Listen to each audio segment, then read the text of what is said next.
எனக்கு சாதி வேண்டான்னு போய் நான் வாங்கிக்கலாமா? 18 வயசு நிரம்ப அதை என் பிள்ளைக்கு போய் சாதி வேண்டாம் நான் எப்படி டிசைட் பண்ண முடியும்?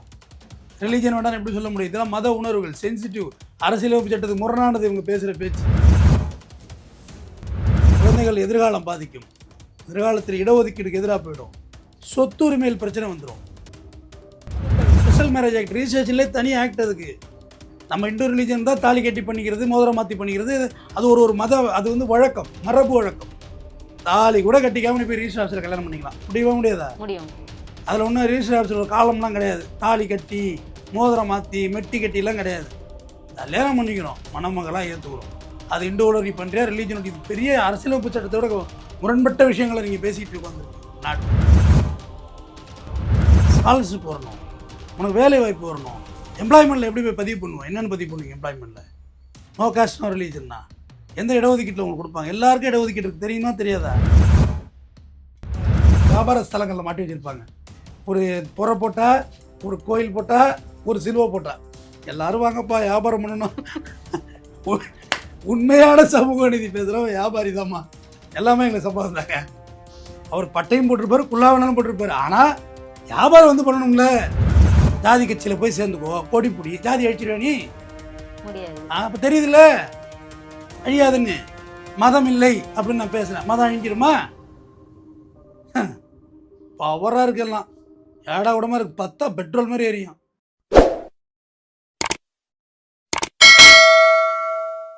மெட்ராஸ் டவுன் பஸ் நேயர்களுக்கு வணக்கம். இன்றைய சிறப்பு நிகழ்ச்சியில் நம்முடன் இணைந்திருக்கிறார் குற்றவியல் வழக்கறிஞர் RS தமிழ்வேந்தன் அவர்கள். வணக்கம் சார். வணக்கம். அதாவது சாதி இல்லை அப்படின்னு நிறைய மாற்றங்கள் வந்துகிட்டே இருந்தாலும் அதை நடைமுறைப்படுத்தாம இருக்காங்க. இங்க ஒரு நபர் அவங்க குழந்தைகளுக்கு சாதி மதம் இல்லை அப்படின்னு சொல்லிட்டு சர்டிஃபிகேட் வாங்குறதுக்காக போராடி ஒரு வழியா நீதியும் கிடைச்சிருக்கு. இதை எப்படி பாக்குறீங்க சார்? திருப்பத்தூர் மாவட்டத்தில் சந்தோஷங்கிறவர் தான் இதை வாங்கியிருக்கிறாரு. முதல்ல 2 பிள்ளைக்கு இவர் ஜாதி இல்லைன்னு வாங்குறதுக்கு பிளான் பண்ணியிருக்காரு. சாதி மதம் இல்லை. ஆமாம், no caste no religion. First தாசில்தாரை போய் அணுகியிருக்காரு. தாசில்தார் இது என்னென்னே புரிஞ்சிருக்காது. ஏன்னா இடமா இதை நம்மளை இழுத்து கொண்டு தெருவில் விடுறது பார்க்குறாங்க. தம்பி இது என் சக்திக்கு உட்பட்டதில்லை, நீ கலெக்டரை போய் பாரு அப்படின்ட்டு இருக்காரு. ஏன்னா அது அவரால் இது இடகுடமான விஷயம், இது எளிதாக செஞ்சிட முடியாது. உனக்கு கேட்டால் செஞ்சிடலாம், உன் பிள்ளை கேட்டால் எப்படி செஞ்சு கொடுக்குறது? எனக்கு சாதி வேண்டான்னு போய் நான் வாங்கிக்கலாமா? 18 வயசு நிரம்ப அதை என் பிள்ளைக்கு போய் சாதி வேண்டாம் நான் எப்படி டிசைட் பண்ண முடியும்? ரிலீஜன் வேண்டாம்னு எப்படி சொல்ல முடியும்? இதெல்லாம் மத உணர்வுகள், சென்சிட்டிவ், அரசியலமைப்பு சட்டத்துக்கு முரணானது இவங்க பேசுகிற பேச்சு. சென்சிட்டிவான விஷயம். எனக்கு ஜாதி வேண்டாம் நான் வாங்கிக்கலாம். ஆனால் வாங்கியும் இருக்காங்க. வேலூரில் ஒரு பொண்ணு வாங்கியிருக்கு. இல்லை, நிறைய பேர் நடைமுறைகளையும் வேண்டான்னு சொல்லி எழுதி வாங்குறாங்க. ஆமாம், அது சிங்கப்பெண்ணே அந்த மாதிரி பிஜிஎம் போடுறது வாங்குறது, அதெல்லாம் அது எங்கே போயிட்டிக்குன்னு நான் சொல்கிறேன். குழந்தைக்கு எப்படி வாங்குறது? இன்னும் கலெக்டரை பாருங்கன்னு இருக்கார். கலெக்டர்கிட்ட போனோன்னா கலெக்டர் என்னடா அது இருக்கிற பிரச்சனை இது வேறு ஏகனாதா அப்படின்னு. இல்லைங்க, எங்களால் இதை இஷ்யூ பண்ண முடியாது, அதான் உண்மையும் கூட, முடியாது, இது சென்சிட்டிவான விஷயம் அப்படின்னு கலெக்டர் அட்வைஸ் பண்ணியிருக்காரு. ஏன்னா கலெக்டருக்கு ஒரு அறிவு இருக்காதா? IAS முடிச்சுட்டு வர்றவருக்கு, குரூப் 1 வர்றவருக்கு எவ்வளோ விஷயம் தெரியும். அரசியலமைப்பு சட்டத்தை கரைச்சி குடிச்சிருப்பான் மனுஷன். ரொம்ப தப்புங்க, அது சிக்கலாகிடுங்க, அது உங்கள் பிள்ளைங்களோட எதிர்காலம் பாதிக்குங்க அப்படின்ட்டு இருக்காரு. அவர் சொல்கிறார், இந்த சந்தோஷ் 10 மைக்கு வச்சுருக்காங்க எதிர்த்தாப்பில், அது ஏன் வச்சாங்கலாம் தெரியாது. அப்புறம் என் சட்ட போராட்டத்தில் உடவே இல்லை, கோர்ட்டுக்கு போய் ரிட்டு போட்டிருக்காங்க. ரிட்டு போட்டோம், ஆனரபிள் ஜஸ்டிஸ் ரொம்ப அழகாக அந்த டிக்டேட் பண்ணியிருக்காங்க அந்த ஆர்டரை. குழந்தைகள் எதிர்காலம் பாதிக்கும். எதிர்காலத்தில் இடஒதுக்கீடுக்கு எதிராக போயிடும். சொத்துரிமையில் பிரச்சனை வந்துடும். வக்ஃப் போர்டு சொத்துனா அது தனியாக இஸ்லாமியர்களுக்கு இருக்குது, கிறிஸ்தவர்களுக்கு தனியாக இருக்குது. இந்து திருமண முறை தனி, நம்ம திருமண முறை தனி.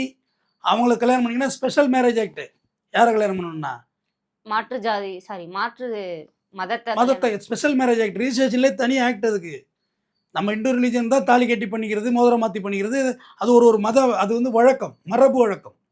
தாலி கூட கட்டிக்காம போய் ரிஜிஸ்டர் ஆஃபீஸில் கல்யாணம் பண்ணிக்கலாம். முடியாதா? முடியும்.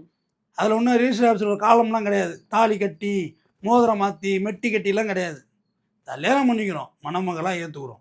அது இண்டோவில் நீ பண்ணுறியா ரிலீஜன்? இது பெரிய அரசியலமைப்பு சட்டத்தோட முரண்பட்ட விஷயங்களை நீங்கள் பேசிகிட்டு உட்காந்துருக்கீங்க நாடு. இப்போ போயிட்டு என்னன்னா கோர்ட்டு அழகாக சொல்லியிருக்கு, உங்கள் குழந்தைகளோட எதிர்காலம் பாதிக்கும். ஒரு கற்றறிந்த மாவேக நீதிமன்றத்துக்கு தெரியாதாம்மா? நீதி அரசருக்கு தெரியாதாம்மா? ஏன்னா நீ உன் சொத்தை எந்த வகையில் ரைட் ஆஃப் பண்ணுறது? உன் வாரிசுகள் இருக்குல்ல, நீ இன்றைக்கி வாங்க பத்தா வாங்கிட்ட இந்த பிள்ளைங்களுக்கு புள்ள பிறக்குது இல்லைம்மா. அப்போ எந்த முறைப்படி அந்த சொத்துக்களை பிரிச்சுக்குவாங்க? அவங்க பாகப்பிரிவினை பண்ணணும்ல, எந்த முறைப்படி பிரிச்சுக்குவீங்கன்னு கேட்டேன். ஒன்று இஸ்லாம் முறைப்படினா இஸ்லாத்தில் பொண்ணுக்கு வீடு கொடுக்கணும். தெரியுமா தெரியாதா? தெரியாது. பொண்ணுக்கு வீடு தெரிஞ்சுக்கங்க முதல்ல. பொண்ணுக்கு வீடு கொடுத்துருவாங்க. கல்யாணம் பண்ணி மருமகன் தான் போகணும் வீட்டுக்கு. மாப்பிள்ளை இருக்காருல்லம்மா, அவர் தாம்மா அந்த பொண்ணு வீட்டோட போய் செட்டில் ஆகணும். ஆனால் இந்து ரிலீஜனில் அது கிடையாது. நம்ம வீட்டுக்கு தான் பொண்ணு வாக்கப்பட்டு வரணும். இஸ்லாத்தில் அவங்க நகை போட்டு கல்யாணம் பண்ணிட்டு போவாங்க. நம்மளது நகை போட்டு கல்யாணம் பண்ணிட்டு வாங்கிட்டு வர்றோம். வேறு முறை இருக்குது, வேறு பழக்க வழக்கங்கள் இருக்குது. இப்போ நம்ம சொத்து இருக்குன்னா இந்து முறைப்படி பார்த்தீங்கன்னா பொண்ணுக்கு இப்போ சொத்து உண்டு, ஈக்குவல் ரைட்ஸ் உண்டு. பிரித்து கொடுக்க போகிறோம். ஒரு 100 ரூபா இருக்குன்னா 4 பேருக்கு ஆளுக்கு 25 ரூபா. அப்பாவுக்கு ஒரு 25 ரூபா, அம்மாவுக்கு ஒரு 25 ரூபா, 2 குழந்தைங்களுக்கு 25 50 ரூபா, 100 ரூபா. ஓகேவா? இப்படி தான் பிரிக்கிறோம். அம்மாவுக்கு ஒரு ஷேர் உண்டு, அப்பாவுக்கு ஒரு ஷேர் உண்டு சொத்துல. கடைசியாக யார் அம்மாவை பார்க்குறோ அப்பா பார்க்குறோம், விருப்பப்பட்டவங்களுக்கு எடுத்து கொடுத்துட்டு போயிடுவாங்க. நம்மள தாலி செயின் தாலி கொடி இருக்குல்லம்மா, பொம்பளை போடுற தாலி கொடி. இப்போ நீங்க சொல்லும்போது சார் இன்னொரு சந்தேகம் வருது. இப்போ எந்த சாதினே தெரியல, யாராவது ஒருத்தவங்க சொத்து வச்சிருக்காங்க, அவங்கள பாத்துக்கிறவங்களுக்கு எழுதி கொடுக்குறாங்க இல்லையா? அப்ப அதுக்கும் சாதி பார்த்து மதம் பார்த்து தான் அவங்க எழுதி கொடுக்குறாங்களா? யார் வேணா யாருக்கு வேணா எழுதி தரலாம் இல்லையா? யார் வேணா யாருக்கு வேணா அப்படி இப்போ அனாத ஆசிரமக்குலாம் எழுதி கொடுக்குறாங்க. அனாத ஆசிரமம் வச்சிருக்கவங்க எந்த மதத்தை சார்ந்தவங்க, எந்த சாதியை சார்ந்தவங்கன்னு பார்த்து தான் எழுதி கொடுக்குறாங்களா? ஏம்மா யார் வேணா யாருக்கு வேணா இப்படி சுத்த கொடுக்க முடியும்? உன்னோட ஆன்ஷியன்ட் ப்ராப்பர்ட்டி எழுதி கொடுத்துருவா நீ? அதுமாரி நீ சுய சம்பாத்தியமாக சம்பாதிச்சிருந்தா தான் எழுதி கொடுக்க முடியும். ஆன்ஷியன்ட் ப்ராப்பர்ட்டி வந்து எப்படி எழுதி கொடுக்க முடியும்? மூதாதையர் சொத்துக்கெல்லாம் நீ அப்படி தான் எழுதி கொடுக்க முடியாது, தற்குறித்தனமாகலாம். அதுக்கு முறைப்படி தான் எழுதி கொடுக்க முடியும். உன்னோட ஷேரை தான் எழுதி கொடுக்க முடியும். அனாதாசிரம பழனி கோயிலுக்கு எழுதி கொடுக்குறோம், நம்ம எழுதி கொடுக்கலாம். கொண்டு போய் தேவஸ்தானத்துக்கு, திருப்பதி தேவஸ்தானத்துக்கு எழுதி கொடுங்க, யார் உங்களை கேட்டா? பட் எழுதி கொடுக்குறதுக்கே உனக்கு ரைட்ஸ் இல்லாமல் மாட்டு வந்ததில்லை. ஒரு கட்டத்தில் நாங்கள் இந்து மத முறைப்படி சொத்துக்களை பிரித்து கொண்டோம். கிறிஸ்டியன்ஸ்னால் சர்ச்சில் கூட போய் பிரிச்சுக்கிறாங்க. முஸ்லீம்ஸ்னால் ஜமாத் இருக்குல்ல, பள்ளிவாசல், அதில் சொத்து பிரிச்சுக்கலாம். தெரியும் தானே இதெல்லாம்? எந்த கட்டுப்பாடெல்லாம் எங்கே போய் பிரிக்கிறது? அப்புறம் ஜட்ஜு சொல்கிற ஸ்டேட்மெண்ட்டு தான் நான் சொல்ல முடியும். அவரை விட ஒன்றும் அறிவாளி கிடையாது. ஓகே, அவர் தான் அறிவாளி. அவர் என்ன சொல்கிறார்? குழந்தைங்க எதிர்காலம் பாதிக்கும். ரைட், உங்களுக்கு ஜாதி வேண்டாம்னா நீங்கள் வாங்கிக்கோங்க. அந்த புள்ள 18 வயசு கழிச்சு ஒரு வேலைக்கு வேலை வாய்ப்பு போனால் எங்கேருந்து போவான்? எந்த இடஒதுக்கீட்டில் நீ போவ சொல்லி? எதில் போவ நீ? முதல்ல எதில் ஏறணும்? சொத்து சேர்த்து வைப்பாரு சார் குழந்தைகளுக்கு. எல்லாம் முரண்பட்டு பேசுறது, வம்படியா வாய் இருக்குன்னு வந்தவனி பேசுறது இதெல்லாம். ஓகே, நடைமுறைக்கு இதெல்லாம் சாத்தியம் சார். யார்ட்டையாவது போயிட்டு வேலை பார்க்கணும். பையன் எங்க போய் வேலை பார்ப்பான்? எங்க வேலை கொடுப்பான்? எவன் வேலை கொடுப்பான்? அதான் சார், அவங்க அப்பா பிசினஸ் பண்ணாருன்னா அவனுக்கு ஏன் வேலை? படிக்க மாட்டேன் 12வது மேலே படிக்க மாட்டேன். 12வது வரைக்கும் தான் இடஒதுக்கீடு இல்லை. அதுக்கு மேலே இடஒதுக்கீடுலாம் படிக்க மாட்டேன். எங்க போய் எந்த காலேஜில் சேர்ப்பீங்க? ஒரு ஸ்காலர்ஷிப் வருமா? என்ன விளையாட்டு பண்றீங்களா உட்காந்துக்கிட்டு? தேவையில்லைன்னு தானே சார் வாங்கியிருக்காங்க. ஸ்காலர்ஷிப் வருமா? எது தேவையில்லைன்னு முடிவு பண்ணுறது நீங்கள் யாருமா? அரசியலமைப்பு சட்டத்தை கொடுத்த ஆஃபர் தேவையில்லைன்னு நீங்கள் முடிவு பண்ணுறீங்க. ஸ்காலர்ஷிப் வரணும், உனக்கு வேலை வாய்ப்பு வரணும். எம்ப்ளாய்மெண்ட்டில் எப்படி போய் பதிவு பண்ணுவோம்? என்னென்னு பதிவு பண்ணுவீங்க எம்ப்ளாய்மெண்ட்டில்? நோ காஸ்ட் நோ ரிலீஜன்னா எந்த இடஒதுக்கீட்டில் உங்களுக்கு கொடுப்பாங்க? எல்லாருக்கும் இடஒதுக்கீடு இருக்கு, தெரியுமா தெரியாதா? அதான் சார், சாதி அடிப்படையில் எங்களை மட்டப்படுத்துறீங்க, அது வேண்டாம் அப்படி சொன்னார் அவர். அவர் என்ன சாதின்னு உங்களுக்கு தெரியுமா? தெரியாது. அப்புறம் சமூக நீதிக்காக போராடி. சமூக நீதி இதுதான் சமூக நீதியா? ஏங்க, இடஒதுக்கீடு வாங்குறது பேர் தாங்க சமூக நீதி. இடஒதுக்கீடு வாங்குறது தான் சமூக நீதி. சோசியல் ஜஸ்டிஃபிகேஷனுங்கிறது என்ன நினச்சிட்டு இருக்கீங்க? இது வந்து ஆணவத்தின் உச்சமாக தெரியலையா உங்களுக்கு? படவே இல்லையா அப்படி மனசில்? எனக்கு வேண்டாம், எந்த ஆஃபரும் வேண்டாம் அப்படின்னு சொல்கிறது ஆணவத்தின். ரேஷன் கார்டை திருப்பி கொடுக்குறது சமமானது தெரியுமா? ரேஷன் கார்டை கொண்டு திருப்பி கொடுத்துட்டு போராட்டம் நடத்தி பாருங்க ஊரில். தாசில்தார் கலெக்டர் வந்து நிற்பாரு உங்கள் வீட்டு வாசலில். ஐயோ இப்படி பண்ணாதீங்க அப்படின்னு. இந்த நாடே வேண்டான்னு அர்த்தமா? அதுக்கு பொருள் ரேஷன் கார்டை திருப்பி கொடுக்க விளையாட்டு விஷயம் கிடையாது. நாடே எனக்கு வேண்டியது இல்லை. அதான் சார், ஜாதியே எனக்கு வேண்டான்னு தானே சார் அவர் வேணான்றாரு. அவர் வாங்கிக்கட்டுமா? அவர் பிள்ளைக்கு வாங்குறதுல எங்கே போய் இடிக்கும்? கல்யாணம் பண்ண முடியாதுமா? எல்லாத்துலேயும் வந்து இடிக்கும். நம்ம நாட்டில் பேஸ் போகணுன்னு என்ன கேட்குறாங்க? இந்த சில அறிவாளிகள் வந்து எழுதுறான், சாதி சான்றை கேட்குறது நிப்பாட்டினாலே எல்லாம் சரியாயிடும். எப்படி நிப்பாட்டா சரியாயிடும்? எவ்வளோ போராடி இந்த இடஒதுக்கீடு வந்திருக்கு தெரியுமா? நீ பிசியாக இருக்கலாமா, நீ எம்பிசியாக இருக்கலாம், எல்லாமே இடஒதுக்கீடு தான். எல்லாரும் இடஒதுக்கீடு வேணும்னு போராடிக்கிட்டு இருக்காங்க. இடஒதுக்கீடு பத்தாது எங்களுக்கு இன்னும் கொடுங்கன்னு சொல்லி கேட்டுட்டு இருக்காங்கம்மா. இப்போ எம்பிசி பாமக வந்து 10 பில்லியன் இடஒதுக்கீடு வேணும்னு கேட்குறாங்க. 7 புள்ளி சில்லறையில் நிற்கிது. அது எல்லாரும் அப்படி தான் கேட்குறாங்க.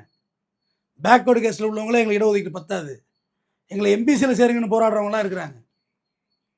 எங்களை எம்பிசியில் சேர்த்துருங்க, எங்களை இடஒதுக்கீடு வேணும், பத்தலை, வேலைவாய்ப்பு இப்போ ஒன்றும் முன்னேற முடியலைன்னு சொல்லி. பிராமின் அவங்களும் இடஒதுக்கீடு பத்தலைங்கிறாங்க. ஏன்னா ரொம்ப கம்மியான இடஒதுக்கீடு தான் பிராமின். அவங்களையும் இடஒதுக்கீடு எங்களுக்கு வேணும்னு அவங்க போராடும். எல்லாரும் இடஒதுக்கீடு கேட்டு தான் போராடணும். இந்த கொடுத்துருக்கிறது பத்தாது, இன்னும் ஆஃபர் பண்ணி கொடுறான்னு கேட்கணும். கொடுத்ததே எனக்கு வேண்டான்னு சொல்கிறது எப்படிமா சரி? அந்த குழந்தைங்களுக்கு என்னமா தெரியும்? நாளைக்கு 18 வயசு முடிஞ்சு காலேஜ் போய் சேரக்குள்ள தான் தெரியும். ஜாதி சான்று கொடுங்களோ, நோ காஸ்ட் நோ ரிலீஜன் வரும். அதை பல காலேஜுக்கு புரியுமேனுமோ எதில் சேர்க்கறதுனே தெரியாது. திருன்னு முழிப்பாங்கம்மா. நோட்டாருன்னு சொன்னாங்கல்லம்மா ஃபஸ்ட்டு அதை யாருக்கும் ஓட்டு போட விரும்பவில்லை. அந்த நிற்கிற கேண்டிடேட் யாரையும் எனக்கு பிடிக்கலன்னு சொல்லி போட வச்சாங்க. நல்ல ஆப்ஷனாக அதில் 30% மேலே 41% மேலே இருந்தால் அந்த எலெக்ஷனே செல்லாது. ரெவன்யூ டேக் ஓவர் பண்ணுவாங்க அந்த ஊரை. அதெல்லாம் நல்ல சிஸ்டம் தான், அதெல்லாம் கொண்டு வந்தாங்க. ஃபஸ்ட்டு வாட்டி வச்சப்போ அந்த எலெக்ஷன் பூத்தில் இந்த பூத் ஏஜெண்ட்டு அந்த போலிங் ஆஃபீஸர்லாம் கன்ஃபியூஸ் ஆகிட்டாங்க. நோட்டா என்ன இருப்பா தம்பி இருப்பா ஒரு ஃபார்ம் எடுப்போம் இருப்பான்னு. ஐயோ 5:30 வரைக்கும் அவங்க படாத பாடுபட்டுட்டாங்க. ஏன்னா ஒரு நாள் டூட்டிமா, அது ரொம்ப சென்சிட்டிவான இடம் வேறு இல்லை. எலெக்ஷன் பூத்தில் நீங்கள் ரஃப்பாகவும் நடந்துக்க முடியாது. அது மாதிரி கொண்டு போய் காலேஜ் சேர்க்குள்ள தான் அந்த பிரின்ஸிபல் தலையை பிச்சுப்பார். எங்கே வைக்கிறது, எந்த சான்றனை எங்கே வைக்கிறது, ஏற்கனவே உள்ளதே ஒன்றும் புரிய மாட்டேது, இது வேறையா அப்படின்னு. இடஒதுக்கீடு வேணுமா? இப்போ ரிசர்வேயர்னு சொல்கிறாங்கல்ல, ரிசர்வேஷன் வேறு, ரிசர்வேயர்னு சொல்லுவாங்க. குறிப்பிட்ட அளவை வந்து உனக்கு நிறுத்தி வச்சுக்கிறது. மேட்டூர் டேமில் 120 அடி தண்ணி இருக்குன்னா 120 அடி திறக்க முடியாது. டேம் வீணாக போயிடும், உடஞ்சி போயிடும். ஒரு 40 அடி 30 அடி நிப்பாட்டிடுவாங்க. அது ஃப்ளோட்டை தான் திறப்பாங்க. இப்போ எங்கே மொத்தம் 4 வடை இருக்குது. இதுதான் ரிசர்வேஷன் தான். முதல்ல அதுக்கான புரிதலை முதல்ல சொல்லுவோம். அப்படி இது தேவையா இல்லையாங்கிறது புரியும். 4 வடை இருக்குது. நான் லபக்குன்னு திங்கக்கூடியவன். வேகமாக லபக்குன்னு ஒரு வடையை எடுத்து முழுங்கிடுறேன். ஐயோ 2வது வடையும் தின்றுவான் போல இருக்கு. நான் பார்த்தா 2வது வடையும் சாப்பிட்டுட்டேன், வயிறு நிறையலை, 3வது வடையும் திங்க போகிறேன். ஆனால் நீங்கள் 2 பேரும் மெதுவாக சாப்பிட்றீங்க. கடிச்சு திங்கவும் தெரியலை. இதை எடுத்து திங்கிறதுக்கு தெரியணும்ல, திங்கவும் தெரியலை. எப்படி திங்கிறது? 4 பக்கம் மூடி இருக்கு அந்த வடை, எப்படி ஓட்ட போட்டு எங்கே இருந்து எடுக்கிறது, எப்படி யோசிச்சுட்டு இருக்குள்ளே நான் திங்க ஆரம்பிச்சிட்டேன். அதுக்கு தான் ரிசர்வேஷன் கொண்டு வந்தாங்க. இந்த வடை இவங்களுக்கானது, இது நீங்கள் சாப்பிடக்கூடாது, அது அப்படியே தான் இருக்கும். பயன்படுத்தலைனாலும் அது அப்படியே தான் இருக்கும்.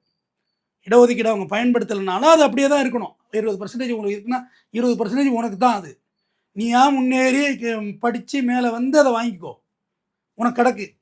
அதை கொண்டு போய் சேர்க்கறது தான் என் வேலையெல்லாம் இருக்குது. எல்லா ஜாதிக்கும் இடஒதுக்கீடு அவசியம். நீங்கள் ஒன்று எஸ்சி எஸ்டிக்கு மட்டும் தான் இடஒதுக்கீடு இருக்குது, மற்றவங்களுக்கு தான் இல்லை.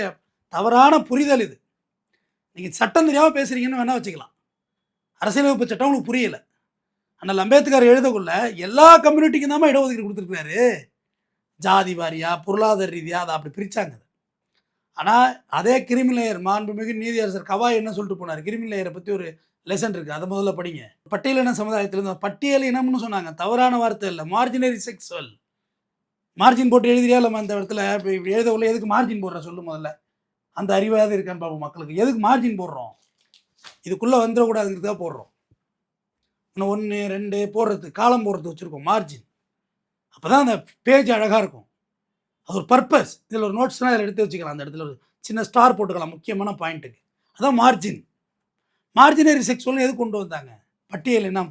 நீங்கள் இதுக்குள்ளே வராதிங்க, கொஞ்சம் தான் இருக்குது. ஒரு பேப்பரில் பாதியாமா மார்ஜின் போட்டு வச்சுருக்க நீ, ஒரு ஓரத்தில் ஒரு பார்டர் தான் மார்ஜின். அதை புரிஞ்சுக்கங்க முதல்ல. அதுவே அவங்களால ஃபில் பண்ண முடியல, அந்த இடத்துக்கு வர முடியல. எஜுகேஷன் பத்தலை, கல்வி பற்றியான ஞானம் இல்லை, அதை சொல்லிக் கொடுக்கவும் ஆள் இல்லை. படிப்பு முக்கியம், படிப்பு முக்கியம். அதான் அம்பேத்கர் படித்தே காமிச்சார். படிப்பு தாண்டா அந்த கோட்டை மாட்டிச்சு. அரசியலமைப்பு சட்டத்தை எழுதணும்ல, இந்திய அரசியலமைப்பு சட்டத்துக்கு விலகாரம் யார்கிட்ட கொடுத்தாக்கா? அம்பேத்கர்ட்ட கொடுக்குறா, எழுதி கொடுங்க அப்படின்னு சொல்லி. அப்போ அதுதான் அறிவார்ந்த செயல். அப்போ அந்த 1% அந்த நான் சொன்ன பற்றி அந்த ஒரு விட பெண்டிங் இருக்கா, அதை அவங்களா கடிச்சு திங்கிற வரையும் அது அவங்களுக்கு தான். லபக்குன்னு தின்ன பற்றியா, எனக்கு என்ன பண்ணிட்டாங்க, ஆகா இவன் மோசடியான ஆளாக இருக்கானே, எல்லாத்தையும் சாப்பிட்றான், உனக்கு ஒரு வடை தான் அப்படி சொல்லி தான் நம்மளோட மேல் ஜாதி இருக்கிறாங்கல்ல அவங்களுக்கு ஃபிக்ஸ் பண்ணாங்க. இவ்வளோதான் அவங்களுக்கு இடஒதுக்கீடு, இதுக்கு மேலே கிடையாது. பாவம் அவங்க மற்றவங்க சாப்பிடவே இல்லை, நீங்கள் சாப்பிட்றீங்க பட்னியாக இருக்காங்க அப்படின்னு சொல்லி அதை ஒதுக்குனாங்க. அடுத்து பிசி எம்பிசி மற்ற கம்யூனிட்டி இருந்தாங்களா, அவங்களுக்கு நீங்கள் நிறையா பேராக இருக்கிறீங்க, கூட்டமாக இருக்கிறீங்க. அதனால் உங்களுக்கு 2 வடை வச்சு 4 துண்டு போட்டிருக்கோம், ஆள் கொஞ்சமாக எடுத்துக்கங்க. இடஒதுக்கீடு இதை விட எளிமையாக பாடம் நடத்த முடியாது என்னால். இது வந்து எக்கனாமிக்ஸ் படிச்சிருந்தா இதை புரியும், சமூக பொருளாதாரம் படிச்சிருந்தா இதை புரியும், கார்ல் மார்க்ஸோட கேபிட்டல் டாஸ் கேபிட்டல் படித்தா இதை புரியும். இது எதுவும் படிக்கலன்னா உனக்கு எதுவும் புரியவும் வேண்டாம், அப்படியே இருந்துறது நல்லது. அரசியலமைப்பு சட்டத்தில் இது தெளிவாக எழுதியிருக்கிறார். இந்த கிரிமினல் பற்றி சொல்கிறேன், அது எவ்வளோ பேருக்கு புரிஞ்சுதிங்க? இப்போ நீங்கள் வந்து ஒரு எப்படி சொல்கிறது, ஒரு ஷெட்யூல் காஸ்ட் பீப்புளாகவே இருக்கீங்கன்னு வச்சுக்கோங்க. அதில் நீங்கள் ஒரு பேங்க் எம்ப்ளாயி ஆகிடுறீங்க, உங்களுக்கு அந்த அவேர்னஸ் இருக்குது, உங்கள் பையனையும் பேங்க் எம்ப்ளாயி ஆக்கிடுறீங்க, உங்கள் பொண்ணையும் பேங்க் எம்ப்ளாயி ஆக்கிடுவீங்க இந்த இடஒதுக்கீட்டு இல்லையே. இப்படியா பார்த்தா உங்கள் குடும்பம் மட்டும் எவ்வளோ கவர்மெண்ட் வேலை தலிக்குது, மாடி மேலே மாடி கட்டிட்டு போயிட்டு இருக்கீங்க. பார்த்தா உங்கள் சொந்தக்காரவங்களாம் ஏழையாகவே இருக்காங்க. அதுதான் கிரிமினல் பற்றி கவாய் சொன்னது. அதுவே தவறாக திரிச்சு விட்டானுமா. அவர் சொன்னது வேற அர்த்தம். அனுபவிச்சவங்களே அனுபவிக்கிறாங்க. ஸ்ப்ரெட்டடாக கிடைக்கல எல்லாருக்குன்னு சொன்னார். விளங்குதா? இப்போ புரியுது புரியுது. எல்லாருக்கும் கிடைக்கல அந்த இடஒதுக்கீடு. ஒரே குடும்பம் மட்டும் ஒரே குடும்பம் மட்டும் எடுத்துக்கிறாங்க. எல்லாருக்கும் கிடைக்க வைக்கிறது பேர் தான் கிரிமினல் பற்றி பேசினார் அவர். கடைசியாக ரிட்டையர் ஆகல அருமையான ஜட்ஜ்மெண்ட்ஸ் எல்லாம் பிஆர் கவாய் தாம போட்டார் சுப்ரீம் கோர்ட்டில். பட்டே கலப்புற ஜட்ஜ்மெண்ட்லாம் போட்டார். அவர் மாரி ஒரு இப்ப இந்த சர்டிபிகேட் வாங்கினா மட்டும் அந்த பார்வை மாறிடும்னு நினைக்கிறாங்களா சார்? பார்வையெல்லாம் மாறவே மாறாது. அவர் ஏன் பேரெல்லாம் வச்சுக்கிட்டு பேரே வைக்காம வாழுங்க.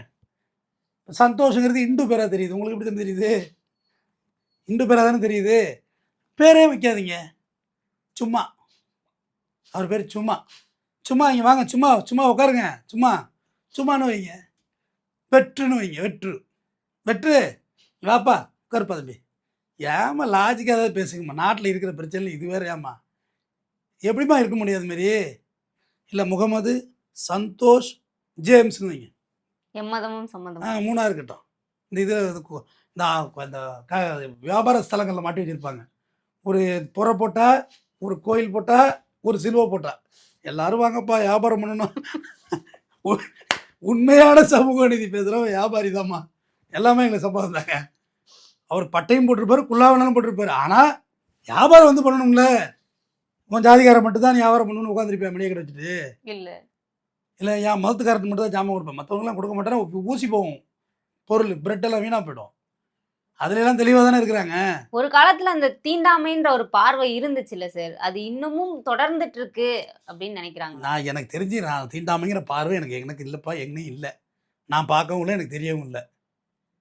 நம்ம அதை தேவையும் இல்லாத சப்ஜெக்ட்னு எனக்கு தெரியும். சின்ன பிள்ளை தெரியும் எனக்கு. இதில் போனோம்னா நம்மளை இழுத்து கொண்டு எங்கே தெருவில் விட்டு போயிடுவாங்க. இப்போ யார் மாறணும்னு நினைக்கிறீங்க சார்? அதாவது அந்த சர்டிஃபிகேட் வாங்கினவங்களா மக்களா? எல்லாரும் மாறிட்டாங்க. எல்லாரும் நல்லா இருக்கிறாங்க, சுகமாக இருக்கிறாங்க, ஸ்மூத்தாக இருக்காங்க. அவங்கவுங்க அவங்க வேலையை பாருங்கள், சூப்பராக இருக்கும். அவ்வளோதான்.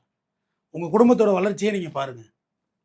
உங்கள் மாதம் 30,000 சம்பளம் வாங்குறீங்களா? 30,000 இப்படி 50,000 ஆக்குறது. எக்ஸ்ட்ரா கொஞ்சம் ஓவர் டியூட்டி பார்த்தா 50,000 வரும். நேரு வழியிலேயே ரைட்டு. இதை வச்சு ஒரு நகை வாங்குவோம், பணம் வாங்குவோம், வீடு வாடகைக்கு இருக்கும், லீஸுக்கு போவோம், லீஸுக்கு வீட்டை சொந்தமாக்குவோம், அப்படியே பணம் சேர்ப்போம், ஒரு 50 பவுன் 100 பவுன் நகை சேர்ப்போம், ஒரு நல்ல பையனாக பார்த்து கல்யாணம் பண்ணிப்போம், அவளை வச்சு நல்லா புள்ள கொட்டி பார்த்துப்போம், வேலைக்கு போவோம், குடும்ப பொருளாதார முன்னேற்றம். இதுதான் சமூக முன்னேற்றம். நான் படித்து சொல்கிறேன். தனி மனித பொருளாதார வளர்ச்சியே சமூக பொருளாதார வளர்ச்சி. இதை முதல்ல மண்டையில் ஏற்றிக்கணும். தேவையில்லாமல் போகக்கூடாது. நாங்கள் போய் நீ என்னோட 24 ஹவர்ஸ் ஜேர்னி பண்ணுறவங்களாம் இருக்கிறாங்க என்னோடைய. நான் வீட்டில் இருக்கிற நேலியை தவிர மற்ற நேரங்கள் எல்லாமே என் கூட ஆளு இருந்துக்கிட்டே தான் இருப்பாங்க. எப்போவுமே இருப்பாங்க. அவங்கள்ட்ட போய் என்னை பற்றி கேட்டுப்பார். தேவையில்லாத விஷயங்கள் நான் பேச மாட்டேன். சமூக பொருளாதார வளர்ச்சினா என்ன? நம்ம முதல்ல காசு வைக்கணும்.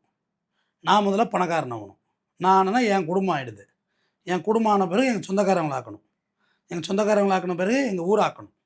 எங்கள் ஊர் ஆக்கின பிறகு என் ஒன்றியத்தை ஆக்கணும். என் ஒன்றியம் ஆகின பிறகு மாவட்டம் ஆகணும். அப்போ என்ன செய்யணும்? ஒருத்தனுக்கும் தனி மனித பொருளாதார வளர்ச்சியை பற்றி நீ சொல்லிக் கொடுக்கணும். அதை யாருமே சொல்லிக் கொடுக்குறது இல்லையே. நீ ஜாதி கொடி பிடிச்சா ஜாதி அழிஞ்சிருமா? வா பேசுவோம். ஜாதி கட்சியில் போய் சேர்ந்துக்கோ, கொடி பிடி, ஜாதி அழிச்சிருவா நீ? முடியாது. அப்போ தெரியுதுல்ல, அழியாதுன்னு. மதம் இல்லை அப்படின்னு நான் பேசுகிறேன், மதம் அழிஞ்சிருமா? பவராக இருக்கலாம், ஏடா கூடமா இருக்குது. பார்த்தா பெட்ரோல் மாதிரி எரியும், ஃபயரிங். அதை வச்சு அரசியல் பண்ணுறாங்கம்மா. அதை முதல்ல புரிஞ்சுக்கங்க. கம்யூனிட்டி, ரிலீஜன்லாம் பாலிடிக்ஸ். அதில் நம்ம மாட்டவே கூடாது. நான் பாட்டுக்கு போயிட்டுருக்கணும். இந்த வாட்டி பள்ளிவாசலில் போய் நோன்பு திறந்தேன். நோன்பு திறக்கிறது கூப்பிட்ருக்காங்களா? ஒன்றையெல்லாம் கூப்பிட மாட்டாங்க. ஏன் கூப்பிட்றாங்க? புடவை வாங்குறதுக்கா? நோம்பு கஞ்சி குடிக்காது சொல்லு, நல்லா கௌரவமாக சொல்லு. நோம்பு கஞ்சி குடிக்க போனேன்னு பள்ளிவாசல் நோம்பு திறக்க போனேன். இந்த பொட்டை அழிக்கவே இல்லை. என் வீடியோவே இருக்குது. எம்எல்ஏ நான் வந்திருந்தார். இந்த பொட்டோட தான் நான் உட்காந்துருந்தேன். அவர் என்னோட பெரிய பொட்டு வச்சுருந்தார். என்னோட பெரிய பொட்டு எம்எல்ஏ என்ன வச்சுருந்தது. தலையில் குள்ளாலாம் வைக்கல. நார்மலாக வைக்கிறேன்னா வச்சுக்கலாம். நான் எழுந்து மைக்கு பேச கொடுத்தாங்க. நான் குரானை பற்றி நான் ஒரு ஸ்பீச் ஒரு 20 நிமிஷம் குரானை உள்ளே புந்து அட்டிக்கிறேன், பேசுகிறேன். மிரண்டு போயிட்டாங்க அங்கே இருந்த இஸ்லாமியத்தோட நண்பர்களே. அப்போ குரானை பேசுகிறாரு உட்காந்து மனுஷன் அப்படின்னு. ஸோ இதுதான் சமூக நீதி. நான் போய் போட்டு அழிச்சிக்கிட்டு நடிச்சுக்கிட்டு வரேன்னா? நான் பிறப்பால் இந்து ரிலீஜனை சார்ந்தவன். எனக்குன்னு சில மத வழிபாட்டு நம்பிக்கையெல்லாம் எனக்கு இருக்குது. நான் எப்படி இல்லைன்னு சொல்லணும்? உனக்காக நான் அதுக்கு விட்டு கொடுக்கணும்? ஏன் நான் கோயிலுக்கு போவேன், சாமி கும்பிடுவேன், மாலை போடுவேன், பெல்ட்டி கூட அடிப்பேன். உனக்கு என்ன இப்படி அங்க பிரதேசம் கூட பண்ணுவேன். அது யான் விருப்பம். அது கான்ஸ்டியூஷனில் அது ரொம்ப தெளிவாக சொல்லியிருக்குமா, மத உணர்வுகளை புண்படுத்தக்கூடாதுன்னு சொல்லியிருக்கு. நான் பொட்டும் வச்சுப்பேன், பொட்டு வச்சுட்டு குல்லாவும் வச்சுப்பேன், கழுத்தில் சிலுவையும் போட்டுப்பேன். என் விருப்பம் அது. 3 சாமியும் நம்புகிறேன். ஒரு சாமி காப்பாற்றல, 3 சாமி கும்பிட்றேன்டா, 3 காப்பாற்றட்டேன்னு நம்புவேன். நாளைக்கு ஒரு இஸ்லாத்தை தழுவி பள்ளிவாசலுக்கு போவேன், வேளாங்கண்ணிக்கு போவேன், நடவாத்திரா போவேன். வர்றாங்களே, நம்ம நாட்டில் அது கிடையாதுமா அந்த அரசியல்லாம். சாதி யார் பிடிச்சி வச்சுருக்கான்னு நான் ஓப்பனாக சொல்லிடுறேன். அந்த பழைய பகைமையில் உள்ளவங்க என்ன பிடிச்சி வச்சுருக்காங்க. நிறைய இளைஞர்கள் அதுலேருந்து எக்ஸிட் ஆகிட்டாம்மா, வெளியே வந்துட்டான். வேலைவாய்ப்பு, கல்வி, பணம், அதை நோக்கி பயணிக்க ஆரம்பிச்சிட்டாங்க. சொந்த ஊர்களில் இளைஞர்களே இல்லைம்மா. இன்றைக்கி போய் பாருங்கள், போய் கிராமமாக. எங்கள் ஊரில் இல்லவே இல்லை, எல்லாம் வெளிநாட்டில் இருக்காங்க. சிங்கப்பூர், மலேசியா, துபாயில் போனால் எங்கள் ஊருக்காரங்க தான் இருக்காங்க. எங்கள் ஊரில் பார்க்க முடியாது, அங்கே போனால் பார்த்துடலாம் எல்லாரையும். அவ்வளோ பேர் வெளிநாட்டில் இருக்காங்க. அதுதான் சமூக வளர்ச்சி. நீ எங்கள் கிராமத்துக்கு உண்மையை நான் பொய்மைக்கெல்லாம் சொல்ல, இவர் கூட ஹோம் டூர் எடுக்கணும்னு சொல்லியிருக்காரு. எங்கள் கிராமத்தை பாருங்கள், கூரை வீடே கிடையாது எங்கள் ஊரில். ஏன் என்னோட ஹோம் டூரே இருக்கு, எனக்கு எங்கள் ஊரில் கூரை வீடே கிடையாதுமா. எல்லாம் மாடி வீடு, ஓட்டு வீடு, மாடி வீடு, ஓட்டு வீடு தான். ஓட்டு வீடுங்கிறது ஒரு வீடாக வச்சுருப்பாங்க, ஆனால் மாடி பக்கத்தில் பங்களா கட்டிடுவாங்க. கூரை வீடே இல்லையே எங்கள் ஊரில். எங்கள் ஊரில் ஜாதியே கிடையாது. எல்லோரும் போயிட்டுருப்பாங்க, வந்துட்டு அவங்கவுங்க வேலையை பார்ப்பாங்க, அவ்வளோதான்.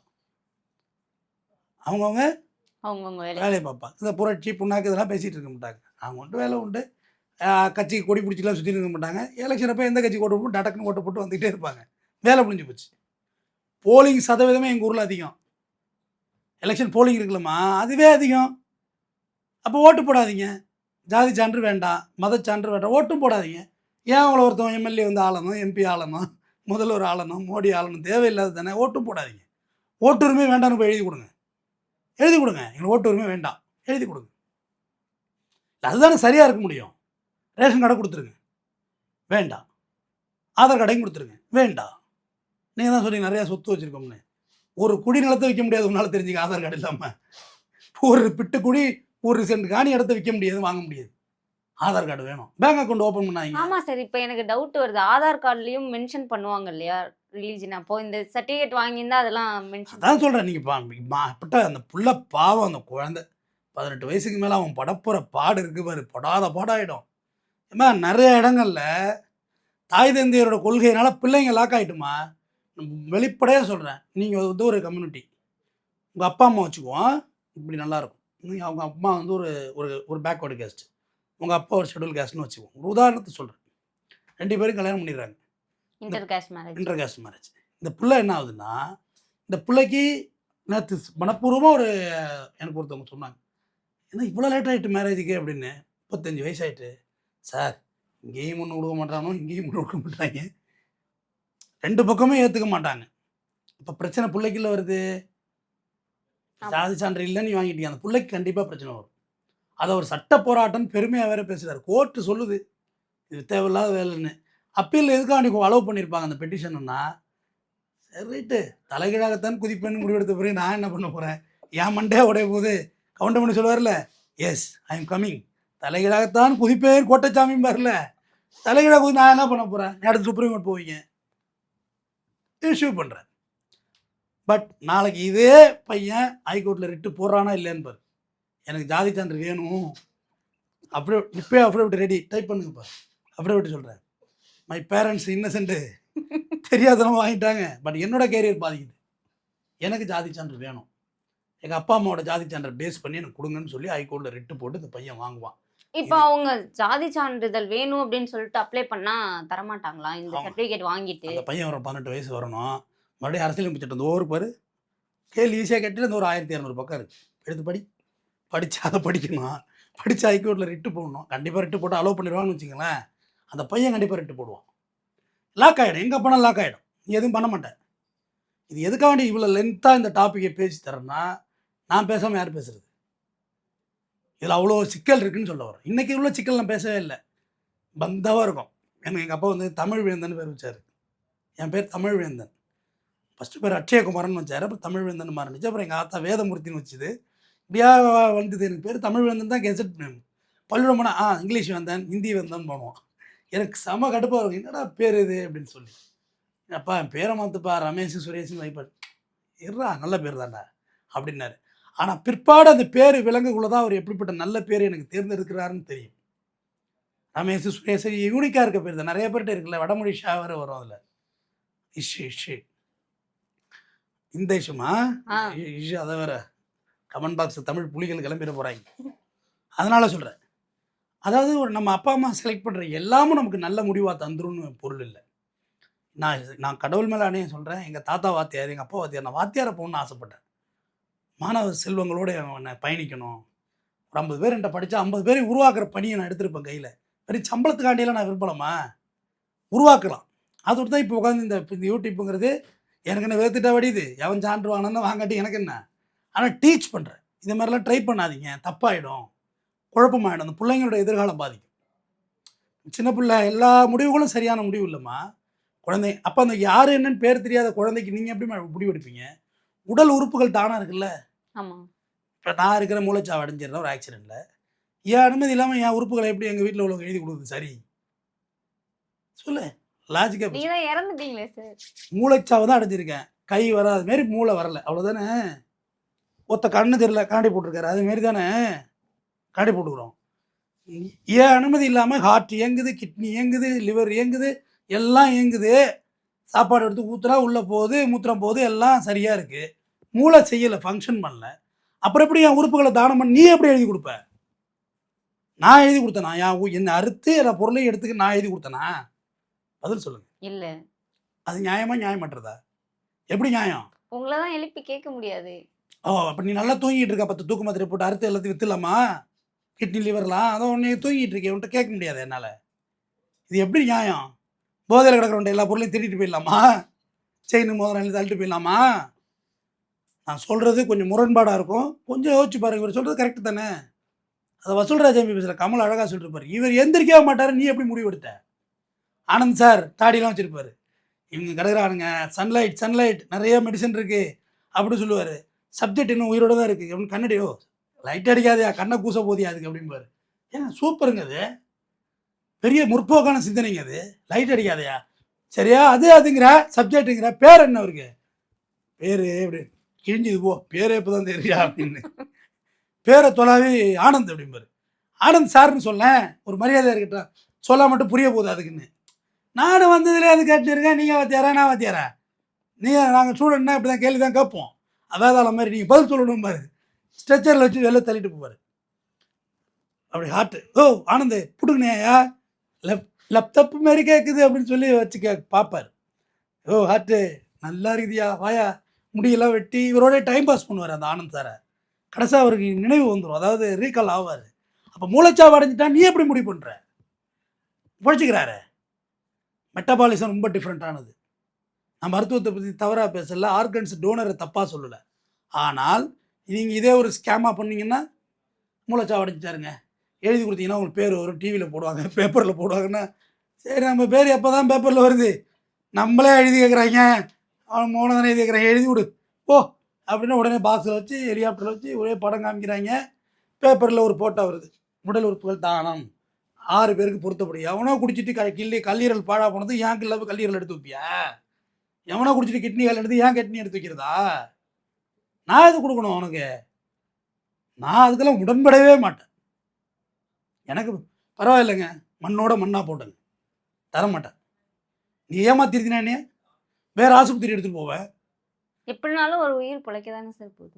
நீங்கள் பிழைக்கணும்னா நான் சாகணும், அது வேண்டான்னு தான் நேரம் முக்கி பேசிகிட்டு இருக்கேன். நான் இந்த ஆஸ்பத்திரியில் மூளைச்சாவணும், வேறு ஆஸ்பத்திரி எடுத்துகிட்டு போகிறேன், அங்கே கொண்டு மறுபடியும் வைத்தியம் பண்ணுறேன், அவனும் சாவ சொல்கிறான், இன்னும் 2 ஆஸ்பத்திரி அழைச்சிட்டு போகிறேன். கடைசியாக முடிவு எடுத்துக்குவோம் கொடுப்போமா இல்லையான்னு. அப்படி இருந்தாலுமே என் அனுமதி இல்லாமல் என் உடம்பை விற்கிறது அறுக்கிறது எப்படி சரிங்கிறதா என் கேள்வி. அதுக்கு பதில் சொல்லணும் முதல்ல. இப்போ இதற்கும் சாதி சான்றிதழ் வாங்கினதுக்கும் குழந்தைங்க அனுமதி இல்லாமல் அதுக்கு சாதி வேண்டாம், நீ யார் முடிவு பண்ணுறதுக்கு? அவ்வளோதான். என்னமோ இதுக்கும் அதுக்கும் நீங்களே முடிச்சனா ஒரே வார்த்தையில் that control alt delete all that முடிச்சனா. இதற்கும் அதற்கும்னு எப்படி வருது? இப்போ இதற்கும் அதற்குமே சம்மந்தம் இல்லை. அப்போ அந்த குழந்தைக்கு அந்த உரிமையெல்லாம் வேண்டாம்னு சொல்கிறது நீங்கள் யாருமா? உங்களுக்கு பிறந்ததுனால எல்லாம் செஞ்சிட முடியுமா? நம்ம வீட்டு புள்ள தான் அறுத்து நம்ம கிட்னிலாம் எடுத்து வச்சுக்க முடியுமா? நம்ம வீட்டு புள்ள தான் கொலை பண்ண முடியுமா? முடியாது. கருச்சிதவி பண்ணாலே தப்பு, அஃபென்ஸ். கருக்கலை பண்ணுறதே அஃபென்ஸ். கருவில் இருக்க குழந்தை ஆனா பின்னான்னு பார்க்குறதே அஃபென்ஸ். அப்போ பிறக்காத ஒரு குழந்தைக்கே இவ்வளோ சட்ட உரிமை இருக்கும்போது, வயிற்றுலேருந்து வெளில வரல, டெலிவரி ஆகலை, அதுக்கே அவ்வளோ சட்ட பாதுகாப்பு இருக்குது. ஆண் குழந்தையா பெண் குழந்தையா ஜாதகம் பார்த்துடுறான், ஜோதிடம் பார்த்துடுறான், 4 நட்சத்திரம் பார்த்து கரெக்டாக நேரத்தை ஆப்ரேஷன் பண்ணி எடுங்க. டேய், நார்மலாக வர்றது தான்டா ஜாதகம், டைம் பார்த்து எடுத்தா அப்படி ஜாதகம். பிறக்காத குழந்தைக்கு இவ்வளோ லெஜிஸ்டிமேட்டிவ் இருக்குது, கரெக்டா? அப்போ பிறந்த குழந்தைக்கு எவ்வளோ லெஜிஸ்டிமேட்டிவ் இருக்கும். அதான் சொல்லிட்டு அந்த குழந்தை கடைசியாக ரெட்டு போட போகுது. அன்றைக்கி நான் வக்கீலாக இருந்தால் அந்த பிள்ளை என்கிட்ட வரட்டும், நானே போட்டு தரேன். WP போட்டு சாதி சான்றை வாங்கி உரிமைகளை வாங்கி கொடுப்போம். இது ஏதோ அவர் பெற்றோர் அவங்க விருப்பப்படி செஞ்சுருக்காங்க. ஆனால் மற்றவங்க இது மாதிரிலாம் ட்ரை பண்ணணும்னு நினைக்காதீங்க தான் நேரம் பேசுகிறேன். நன்றிங்க. இதுவரை எங்களுடன் பல்வேறு கருத்துக்களை பகிர்ந்தமைக்கு நன்றி சார்.